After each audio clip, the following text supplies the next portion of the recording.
예일대 인문학 교수인 해럴드 블룸은 왜 문학 작품을 읽어야 하는가 라는 물음에 대한 대답 중 하나로 치유의 효과를 꼽습니다. 오늘은 이 치유의 효과를 가진 책 중 제가 읽고 가장 많이 치유받았던 책 한 권을 여러분께 소개할까 합니다.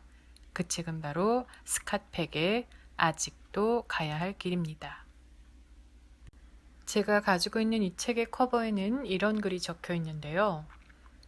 우리는 죽을 때까지 사는 법을 새로 배워야 한다.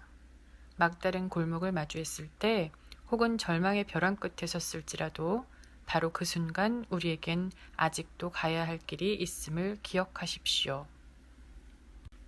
저는 어려서 남들이 다 겪는 사춘기를 심하게 겪지 않았습니다. 그런데 모든 인생 총량의 법칙이 있다죠. 사춘기를 겪지 않는 대신 20대 중후반 사춘기보다 몇 배 심한 아주 큰 방황을 하게 됩니다. 그땐 하루하루가 고통스러워 주어진 삶에서 자꾸 달아나고만 싶었습니다. 그 결과 애꿎게 20대에만 회사를 10번이나 옮겨 다녀야 했죠.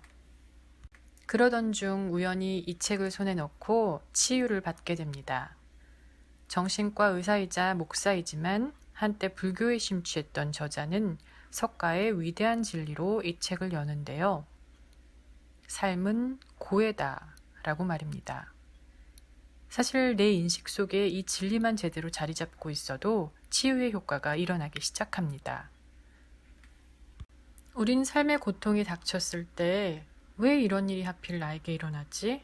왜 나만 이렇게 재수가 없지? 라고 생각하는 경향이 있습니다. 이런 생각은 난 아주 특별한 존재란 착각에서 비롯된 것입니다. 고통은 누구에게나 닥칠 수 있고 언제든 찾아올 수 있습니다. 삶은 원래 고해, 고통의 바다니까요.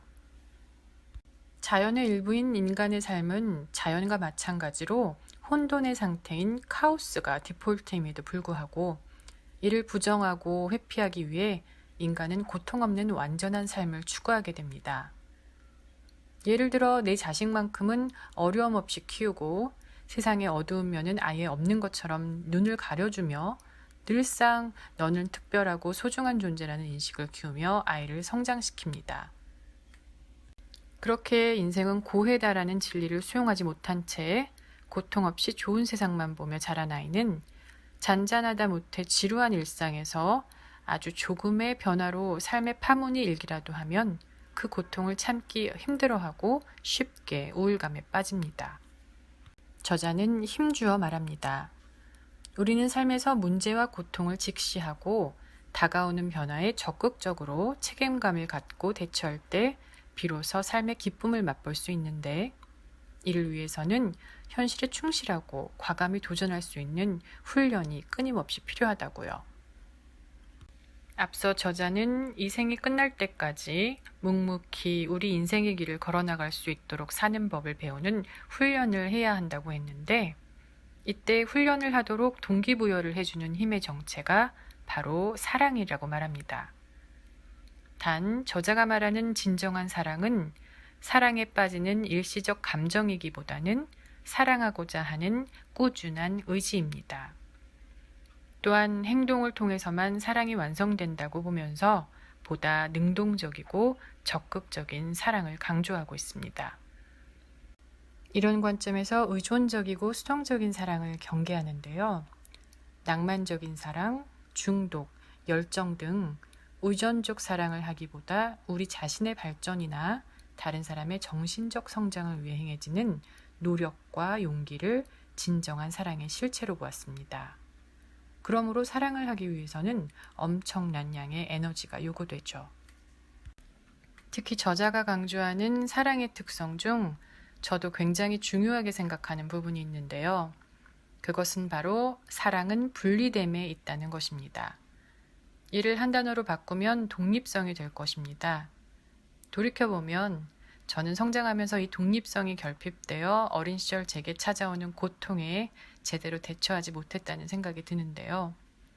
부모님은 분명 넘치는 사랑으로 저를 키우셨지만 그 애정이 과하다 보니 오히려 그것이 제 개성 존중과 독립적 성장에는 마이너스 요인이 되었던 것 같습니다. 화초를 잘 키우는 가장 좋은 방법은 물을 죽지 않을 만큼만 주라는 우스갯소리가 있는데요. 너무 많은 애정을 갖고 물을 너무 자주 많이 주는 것보다 오히려 무심한 듯 약간 모자란 듯 주는 게 더 낫다는 것입니다. 진정한 사랑은 자신과 다른 사람의 구별이 언제나 유지되는 것이란 것을 잊지 마십시오. 이는 아이를 양육할 때 부부관계에서뿐만 아니라 모든 관계에 적용할 수 있는 가장 중요한 포인트라고 여겨집니다. 고통에 직면하라. 너의 운명을 사랑하라. 나를 죽이지 못하는 고통은 나를 더 강하게 만들어준다. 고통 없이는 성장도 없고 삶도 유지될 수 없습니다.